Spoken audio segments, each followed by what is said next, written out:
Shalom, selamat pagi Bapak Ibu serta saudara yang dikasih oleh Tuhan. Kiranya berkat, damai sejahtera dan sukacita dari Tuhan Yesus Kristus senantiasa menyertai kita sekalian. Sebelum kita mendengarkan firman Tuhan dan renungan, marilah kita berdoa. Tuhan Allah Bapa yang Maha Baik, kami sungguh bersyukur atas kebaikan dan kemurahan-Mu, karena Engkau Tuhan yang selalu melindungi dan memberikan pertolongan dalam kehidupan kami. Jika saat ini kami akan mendengarkan firman-Mu, kami memohon Tuhan mengurapi kami dengan Roh Kudus-Mu agar kami dapat mengerti dan memahami apa yang Tuhan sampaikan kepada kami. Bimbing hati kami agar kami menjadi anak-anak-Mu yang mentaati firman-Mu di dalam menjalani kehidupan ini. Terima kasih Tuhan. Di dalam nama Tuhan Yesus Kristus kami sambut berkat firman-Mu. Amin. Bapak Ibu serta saudara yang terkasih, bacaan firman Tuhan saat ini diambil dari TB2 kitab 1 Samuel pasal 29 ayat yang ke-6. Demikianlah sabda Tuhan.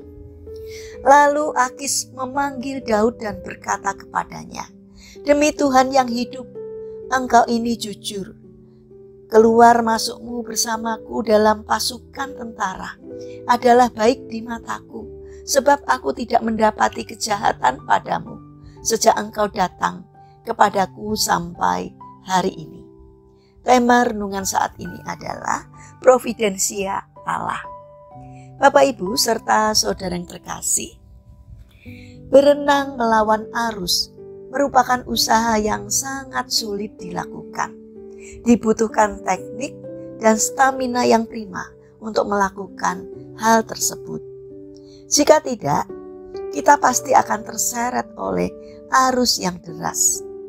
Pada pasal dalam bacaan ini, kita melihat bahwa Daud beserta orang-orangnya berada dalam rombongan besar bersama pasukan raja-raja orang Filistin di Afek. Tujuan mereka adalah menyerang orang Israel yang berkemah di Yesreel.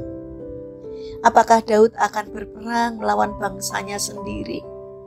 Tentu tidak. Bagaimana Daud bisa melewati kesulitan ini? Daud tetap berada dalam providensia atau pemeliharaan Allah. Daud tetap setia kepada janji dan rencana Tuhan dalam hidupnya. Di tengah perjalanan, para panglima Filistin protes dan mendesak Raja Akis agar menyuruh Daud dan orang-orangnya pulang ke Ziklag. Mereka tidak menyukai atau mencurigai kehadiran Daud dan orang-orangnya. Mereka berpikir bahwa jangan-jangan orang-orang Ibrani ini akan membelot dan menyerang mereka seperti yang pernah terjadi di masa lalu. 1 Samuel 14 ayat 21. Akan tetapi, Raja Akis tidak curiga kepada Daud. Akis justru membuat pernyataan dan pengakuan yang jujur. "Demi Tuhan yang hidup, engkau ini jujur. Keluar masukmu dalam pasukan tentara adalah baik di mataku, sebab aku tidak mendapati kejahatan padamu sejak engkau datang kepadaku sampai hari ini." Bapak Ibu serta saudara yang terkasih, terkadang penolakan bisa menjadi anugerah dari Tuhan. Akis membela Daud. Ia mengakui bahwa Daud dapat diandalkan.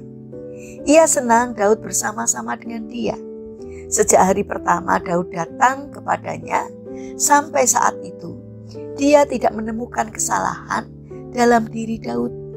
Daud menjalani kehidupan yang baik dan mempertahankan kesaksian yang baik sepanjang waktu saat ia tinggal bersama dengan orang-orang Filistin. Daud berani melawan arus yang deras, sekalipun orang-orang di sekitarnya tidak menyukai dirinya. Jelas bahwa bukan Akis yang menginginkan Daud pergi, melainkan para penguasa Filistin lainnya yang tidak suka dan mencurigai dia. Akis terus menunjukkan kepercayaan yang luar biasa kepada Daud, dan kesaksian Akis ini menyatakan bukti karya pemeliharaan Allah bagi Daud. Bapak, Ibu, serta saudara yang terkasih, sebagai seorang Kristen, kita dipanggil untuk menjalani hidup yang benar dan mempertahankan kesaksian hidup yang baik di dunia yang berdosa ini. Apakah kita berani melawan arus dunia yang selalu bertentangan dengan prinsip-prinsip iman Kristen? Yakinkah kita bahwa pemeliharaan Allah tetap berlaku dalam hidup kita saat ini? Mari kita berusaha mempertahankan kesaksian iman kita di hadapan dunia ini. Dan percayalah bahwa pemeliharaan Allah akan selalu menyertai orang-orang yang percaya kepadanya. Janganlah takut karena Tuhan tidak pernah meninggalkan kita. Mari kita berdoa. Terima kasih ya Tuhan atas karya pemeliharaan-Mu kepada kami. Kami semakin yakin bahwa dalam keadaan apapun Engkau tak pernah meninggalkan kami. Bapa yang Maha Baik, kami mendoakan bagi saudara-saudara kami yang sedang mengalami permasalahan dan kesulitan hidup. Kiranya mereka tidak menyerah. Berikan semangat untuk menghadapi kesulitan. Mampukan dia untuk mengatasi. Biarlah kekuatan dari Tuhan lebih besar daripada masalah yang dihadapinya. Kiranya Tuhan memampukan agar saudara-saudara kami tersebut dapat mengatasi masalahnya karena pertolongan Tuhan. Bagi mereka yang terbaring sakit, kiranya Tuhan memberkati setiap upaya yang mereka lakukan. Kiranya Tuhan berkenan untuk menyembuhkannya. Bapa yang Maha Kasih, kami ingin menyerahkan setiap rencana dan aktivitas kami hari ini kepadamu. Berikanlah ketekunan dan semangat kepada kami dalam menjalankan karya kami hari ini. Mampukan kami untuk dapat menjadi berkat bagi sesama kami. Bapa yang Maha Baik, kami berdoa untuk bangsa dan negara kami. Kiranya Tuhan berbelas kasih untuk memberi hikmat kepada para pemimpin dan juga pejabat pemerintahan. Berikanlah hati yang melayani masyarakat. Jauhkan dari tindakan menyalahgunakan jabatan.